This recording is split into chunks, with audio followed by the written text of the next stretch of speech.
బ్రహ్మముడి సీరియల్తో తెలుగులో ఫుల్ పాపులారిటీని సంపాదించుకుంది తమిళ భామ అయిన దీపికా రంగరాజు. బ్రహ్మముడి సీరియల్తో పాటు పలు టీవీ షోస్లు చేస్తూ తన అల్లరితో ప్రేక్షకుల్ని చాలా బాగా మెప్పిస్తుంది. ఇక రీసెంట్గా ఒక ఇంటర్వ్యూలో దీపిక బిగ్ బాస్ గురించి మాట్లాడింది. బిగ్ బాస్ ఛాన్స్ గురించి మాట్లాడుతూ చాలామంది నన్ను అడుగుతున్నారు బిగ్ బాస్కి వెళ్తున్నారా అని. ప్రస్తుతం అయితే బ్రహ్మముడి సీరియల్ ఉంది కాబట్టి వెళ్ళను, ఆ సీరియల్ అయ్యాకే వెళ్తాను. నాకు ఇప్పటివరకు బిగ్ బాస్ నుంచి కాల్ రాలేదు, వస్తే ఖచ్చితంగా వెళ్తాను.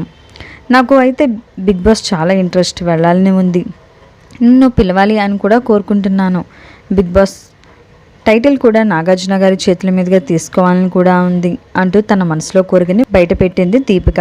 అయితే దీంతో త్వరలో రాబోయే బిగ్ బాస్ సీజన్ 9లో అయితే దీపిక ఉండదు అని తెలుస్తోంది.